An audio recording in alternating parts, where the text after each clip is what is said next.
bien-aimés dans le Seigneur, je vous le dis au nom du Seigneur Jésus-Christ. Lorsque Dieu vous fait passer par des voies d'humiliation, humiliez-vous carrément. Humiliez-vous également. Acceptez cette position. Acceptez cette position. Alléluia. Acceptez cette position parce que Dieu est plus sage que les hommes. Dieu est plus intelligent que les hommes. Ne faites pas la tête devant la main du Seigneur qui vous rabaisse.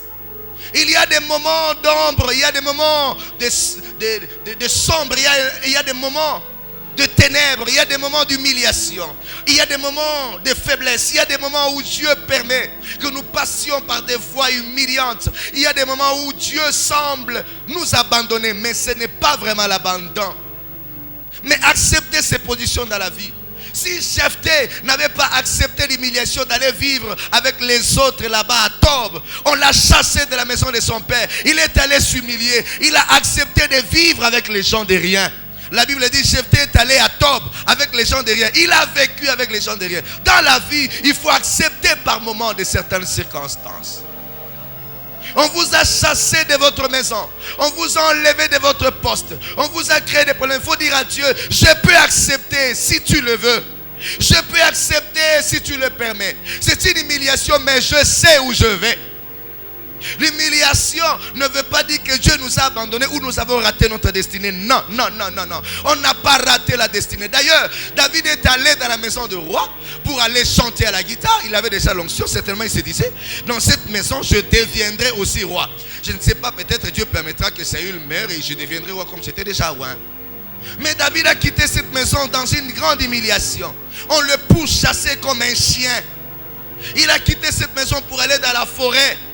Et il pleurait dans la forêt, là où il a écrit une bonne partie des psaumes. Sous cette humiliation, David retenait cette promesse. Dieu avait dit, tu deviendras roi. Il a eu plusieurs fois l'occasion de tuer aussi Saül, mais il n'a pas voulu le faire. Il a dit, non, non, non, non. La promesse de Dieu sera sans tâche. David a accepté de rester, de vivre sous des grottes. Acceptez de vivre sous la poussière. Ma soeur, mon frère, accepte de vivre sous la poussière. Si c'est pour un temps que Dieu t'humilie, accepte ça. Accepte ça. Ne détruis pas ta destinée pour ça. L'humiliation, c'est aussi un chemin. C'est aussi le chemin de la grandeur. On peut vivre des choses qui paraissent paradoxales, des choses qui ne s'expliquent pas. Alléluia. Ou par moments, nous qui aimons Dieu, nous qui servons Dieu, nous qui donnons à Dieu, on peut vivre des humiliations. On se demande, est-ce que Nazana Nzambe? Est-ce que Nazana Nzambe n'a pas sonia boy? Moutaro soit sentiment et révolte, mais Dieu reste fidèle. C'est l'humiliation. N'abandonne pas ta foi, na lembi, na kolembate. Na kolembate. Je reste attaché à Dieu. L'humiliation, c'est le prix aussi à payer. C'est le prix à payer pour la grandeur. Comment voulez-vous comprendre que Jésus, qui est venu sauver l'humanité entière, devait passer par une voie humiliante où on a flagellé, on a tapé sur lui, on l'a humilié, on l'a pendu au bois presque nu en réalité. Alléluia. Le Créateur a été frappé par les créatures. Le Créateur des choses a demandé les choses qu'il a créées, on les lui a refusées. Les disciples ne pouvaient pas imaginer l'humiliation. Vous savez pourquoi tous avaient fui? Parce qu'ils s'étaient rendus compte qu'on ne pouvait pas croire. C'est Jésus qui marchait sur les eaux. C'est celui-là qu'on est en train d'humilier comme ça. Ah, et s'il pour n'abusons. C'est comme ça que Pierre est retourné pour aller pêcher parce qu'il savait que c'était fini. Ce n'est pas fini l'humiliation. Avec l'humiliation, ça ne marque pas l'arrêt de la main de Dieu. Non, l'humiliation ne marque pas l'arrêt de la main de Dieu. Si quelqu'un se moque de toi à cause de l'humiliation des moments difficiles, c'est qu'il ne connaît pas Dieu. Comment voulez-vous comprendre qu'un garçon qui a toujours fait des songes, selon lequel il devient important, il devient grand, et ses frères s'agenouillent devant lui, un garçon comme ça, donc Joseph, après un temps, il est vendu comme un esclave. Et ses frères disaient, nous allons voir ce que deviendront ces songes. Lui-même se disait, en réalité, mes songes ont disparu. Il n'y avait plus d'avenir. Lui qui vivait tranquille dans la maison de son père, lui qui était élevé, il se retrouve dans une maison en train de travailler comme esclave. Et pourtant, la Bible dit, Israël n'a jamais été esclave de personne. Mais lui, le fils d'Israël, il se retrouve esclave contradictoire. Une contradiction. Il se retrouve en train de travailler dans une maison. Mais ce qui m'étonne, c'est qu'apparemment Joseph avait accepté cette situation. Il travaillait avec son cœur. Il savait que c'était pour un temps. Alléluia. Il savait que c'était pour un temps. Il a accepté d'humilier son cœur. Il a travaillé. Jusqu'à ce que Potiphar ait remarqué. Il a dit non. Ce garçon, il est différent. C'est qu'il donnait tellement avec son cœur. Il a accepté la position, la situation que Dieu lui avait donnée. Dans la vie, il faut par moment accepter la situation que Dieu te donne.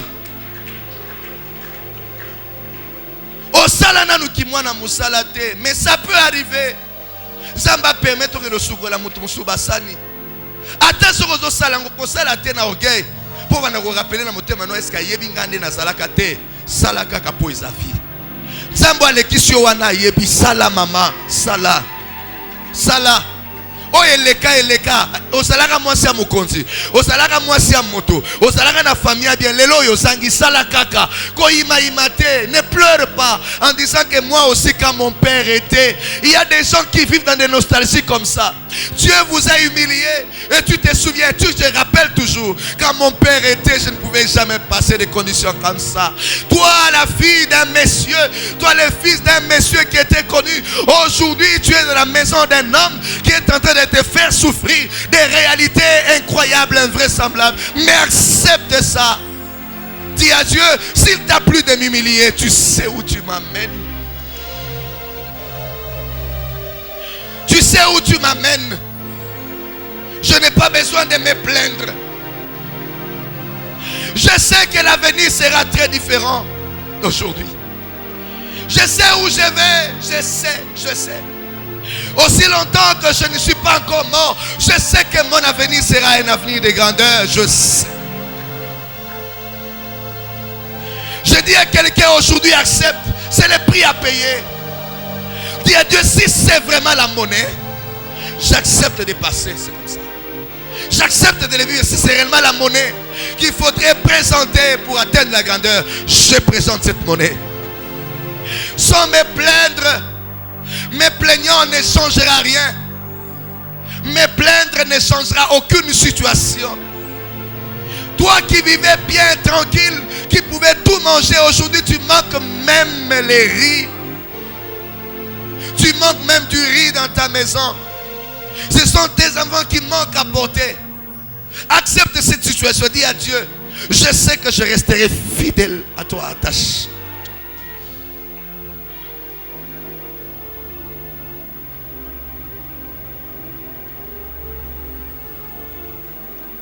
Le dernier prix à payer, c'est l'oreille. Dites avec moi l'oreille. Coupe l'oreille. C'est le prix à payer. Coupe l'oreille. C'est le prix de la grandeur. Ecclésiaste chapitre 7, verset 21. La sagesse dit ceci. Ne fais pas attention à tout ce qu'on dit de toi, de peur que tu entendes. Tu entends de qui? Dans d'autres versions on dit que tu entendes l'esclave te maudire. Et il ajoute en disant, toi-même tu sais comment ça fait dans les cœurs quand tu étais en train de maudire les autres. Alors c'est pas bon à entendre.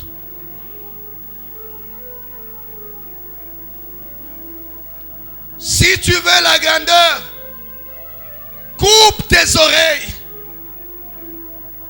N'entends pas tout ce qu'on dit sur toi. Dans ce monde où nous sommes, quelqu'un peut te tuer pendant que tu vis.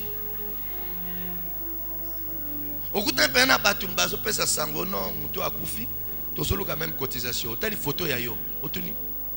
Oya kufinani. Oh, mutoyo. Ah. Ce monde où nous sommes, mon frère, ma soeur, tu peux entendre de certaines choses. Tu te dis, mais attends, est-ce que je rêve ou quoi?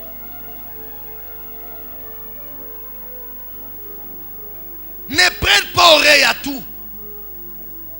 Si tu prêtes oreille à tout ce qu'on dit de toi, tu baisseras les bras. Les hommes diront toujours. Le monde aura toujours à dire. Le monde aura toujours des critiques à faire. Mais les conseils que je vous donne, si vous savez où vous allez, ne prêtez pas oreille à tout ce qu'on dit sur vous. Et la version dit, ne faites pas attention. Le problème c'est celui-là, de ne pas faire attention. Les hommes te décourageront. Le monde ne te laissera jamais la tâche facile pour atteindre ta grandeur. Il y aura toujours des choses. Et si tu te laisses emporter par ce que tu entends, tu mourras. Tu mourras plus tôt, tu baisseras les bras, tu n'atteindras jamais ta destinée. Vous savez pourquoi Moïse n'est pas entré dans la terre promise? Les oreilles. Ce n'était pas son péché, c'était les oreilles. Dans la vie, ne prêtez pas oreille à tout. Il y a des gens qui ont changé leur comportement à cause de ce qu'ils ont entendu. Il y a des gens qui ont créé des problèmes dans leur foyer à cause de ce qu'ils ont entendu. Tu as tellement reçu des nouvelles sur ton mari, maman, ton comportement est influencé en fonction de ce que tu entends. Dans la vie, ma soeur, mon frère, ne prête pas oreille à tout, mais faites confiance à l'Éternel. Celui que vous devez écouter, c'est l'Éternel Dieu des armées. Celui que vous devez écouter, c'est notre Dieu. Celui-là qui nous donne de bonnes nouvelles. Si vous avez besoin de l'écouter, alors n'écoutez pas les hommes. Si vous écoutez les hommes, vous n'écouterez plus jamais Dieu. Mais si vous écoutez Dieu, vous allez vous foutre de ce que les hommes disent. Parce que seul Dieu dit la vérité. Ma soeur, mon frère, si quelqu'un veut détruire ta vie, il passera par tes oreilles. La grandeur, c'est celle-là. Il faut payer le prix. Kanga matoi sala, kanga matoi travail, kanga matoi bundana, kanga matoi kende, kanga matoi progresser. Bao lobozo progresser, bao lobozo progresser, bao fingozo sala, bao fingozo sala. Je ne fais pas attention à tout ce qu'on dit de moi. Vous dites je suis magicien, moi je travaille. Vous dites je suis voleur, je travaille. Vous dites il est escroc, je travaille. Vous dites il ment, je travaille. Vous dites moi je travaille. L'essentiel, je sais où je vais. La Bible dit la fin d'une chose fait cesser les contestations. C'est la fin qui va justifier ce que tu étais en réalité. Alléluia. Je dis à quelqu'un aujourd'hui, rendez-vous c'est l'avenir. Rendez-vous c'est l'avenir. Tout ce que les gens disent, rendez-vous. Rendez-vous. Rendez-vous. Malgré ce qu'on dit, le rendez-vous c'est l'avenir.